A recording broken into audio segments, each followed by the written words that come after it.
Good afternoon. Welcome to another episode of Weekly Spark. A little bit late this week, but I'm tuning in with another Drawlloween selection, and this week the prompt was GRIMM, and so I've chosen Red Riding Hood. I have some key images here: the red caped figure, the wolf, the picnic basket, implying the basket she was taking to her grandmother's house. I always loved this tale, not for it didn't seem scary to me. It didn't seem like a damsel in distress. She was independent. She was alone on the path in the woods. And, different versions of the tale and different analysis of the tale. But in my later years, I've come to love it for the wildness of it. The wildness of the wolf, the wildness of the forest. And in some ways, I want to turn the tale and have Little Red Riding Hood embrace her wildness and perhaps sit down to picnic with the wolf. As someone who has a dog and has that kind of canine familiar in my life, I feel that kind of connection to that animal in some ways. So the page is relatively simple in that I'm starting with these key images. They are sourced from online. Nothing fancy, and wanting to get this text background in because the Grimm tales were tales. They were originally oral tales handed down, but then the Grimm brothers did collect them. There's a lot of scholarship as to how they collected them and how they changed them once they did collect them, but this is not the time or the place for that. So collaging in my first two major images to start. Then I'm going to grab some other art supplies and work on visually connecting the spread across the pages.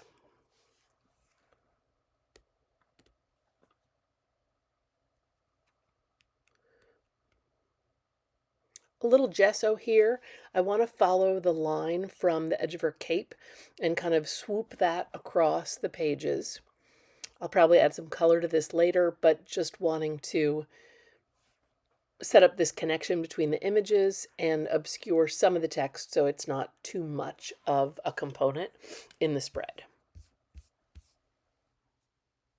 I will say now, before I let some music play, that thank you for tuning in. Please feel free to like this video or subscribe. Those things greatly help the channel. And as always, you can look for an episode of Weekly Spark, usually on Wednesdays each week. So enjoy the video and this spread as it unfolds.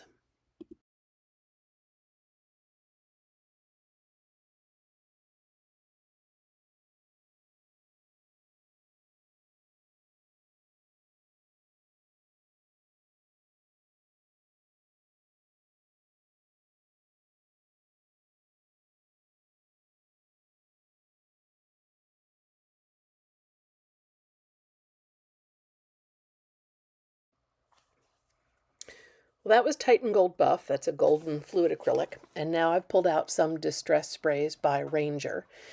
Browns, mossy greens, dark blues, since both of these images have that kind of dark bluish gray. And that's kind of the palette I think of for dark forest.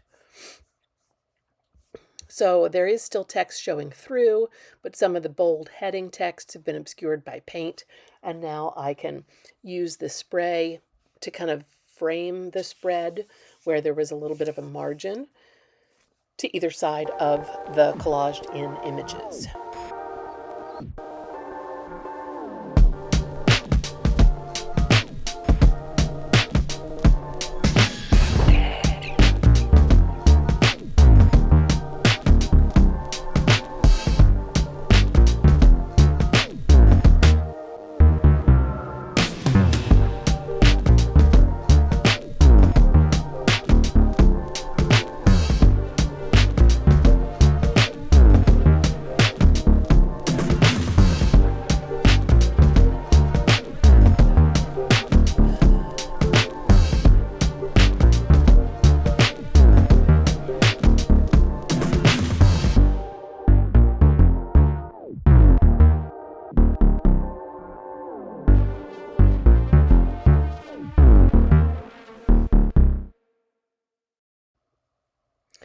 just kind of following the line of the cape here, putting in some gesso, and then I'll go over that with acrylic paint. I really wanted to draw in the wolf. As I say that, my own dog starts to make noise in the background. But it was a crazy busy week with a lot of deadlines, and I knew that I wasn't going to have time to do that much on this page. I knew I needed to keep it a little simpler and a little quicker in collage form. So maybe next week. We'll see how things play out.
Parts of this area had thicker gesso than others, and so this graffito I wanted to do wasn't completely effective. I think that you can see I'm scratching in the word wildness, but I'm going to pull out my Stabilo water-soluble pencil and try and accentuate that a little bit so it reads more clearly. I may also go back in and highlight that text with a white gel pen, but that would be after this video has been filmed and once everything is completely dry.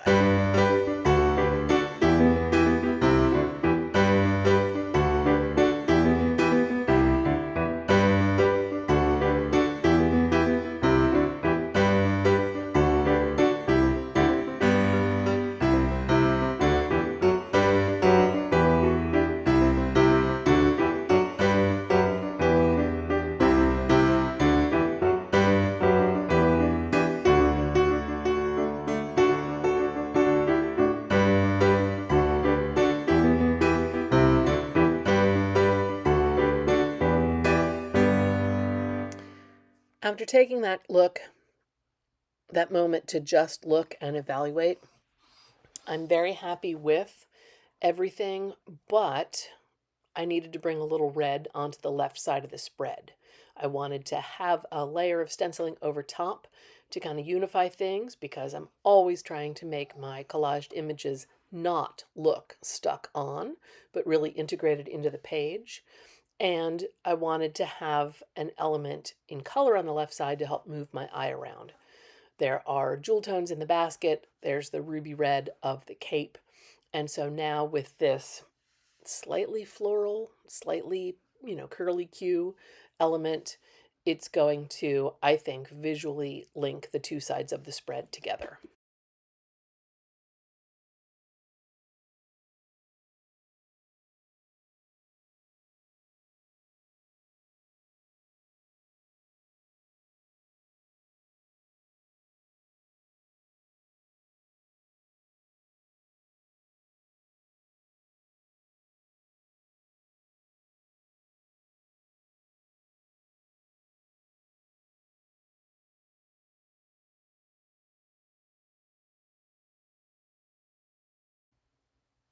And I managed to use up all that red paint. It was partially red and partially like a cadmium red.